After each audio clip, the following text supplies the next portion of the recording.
Hello. So today is something a little bit untypical for me. Today we are reviewing Broadway and scale Paragon 4 NS 1080 Delaware Hudson Heritage Paint. Now normally I wouldn't do this kind of thing, but considering it's a really nice new model and I'm one of the first to receive it, I thought I would do a review video here for those wondering if they should grab one or not. So, at first glance, it's looking really sharp, and I had like almost no complaints about this at all. So, around the locomotive is probably the first thing I should do. We got the D&H logo on the front here. We got the number boards 1080 and 1080. Typical NS cab light instead of the nose headlight. But cab lights are also more common on SD70s than GVOs. We got ditch lights, coupler with coupler hose. We got a nice chain here, which I plan to repaint.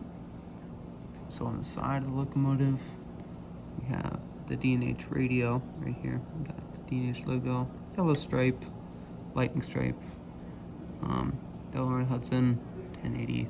We got a small NS fine print right here. You can't really see, it's below, it's level with the E railing.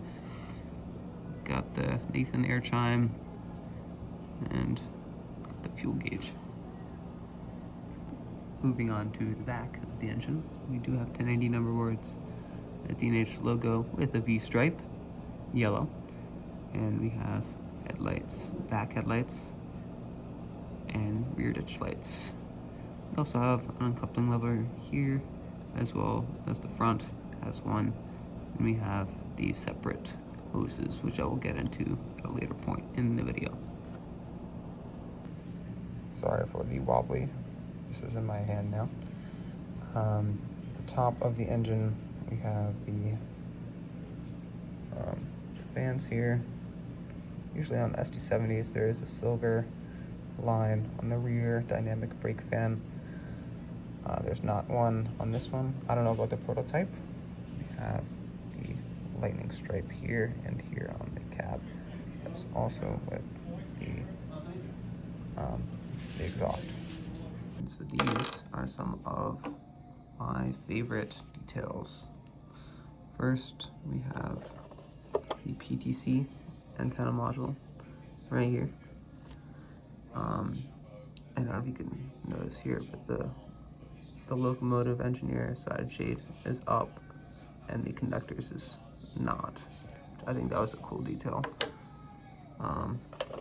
Obviously, we have the Nathan 5 chime up here. Separate hoses on the front, by the way, and the back. All of these, Broadway did not do this on the prior Paragon 3 run. I'm glad they did it on this one. Also, we have the coupler uncoupling lever right here in the front. And if you turn the locomotive to the side, we have red fuel cap and fuel gauge, which is not untypical for Broadway, but they did particularly well on this one. And this fine print D&H logo on the side here, looking really good. So, just some of my newest notices. So, something that I did not notice before when I did my features, standout features, that I am now noticing, is the windshield wipers up here actually extend onto the cab instead of just on the window. And also on the side of the engine that I think Broadway did an excellent job with is the white stripe that Kato and others usually leave out,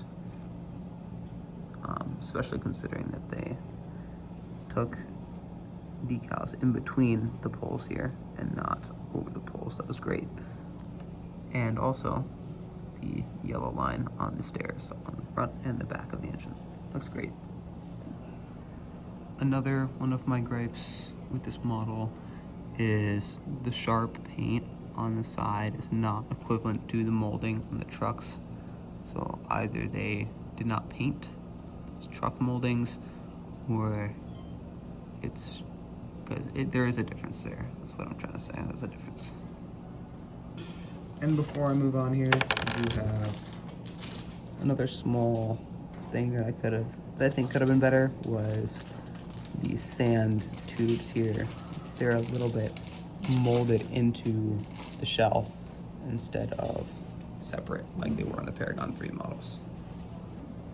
Lastly, one of my others was there was grime or grease right here on the trucks when I took it out.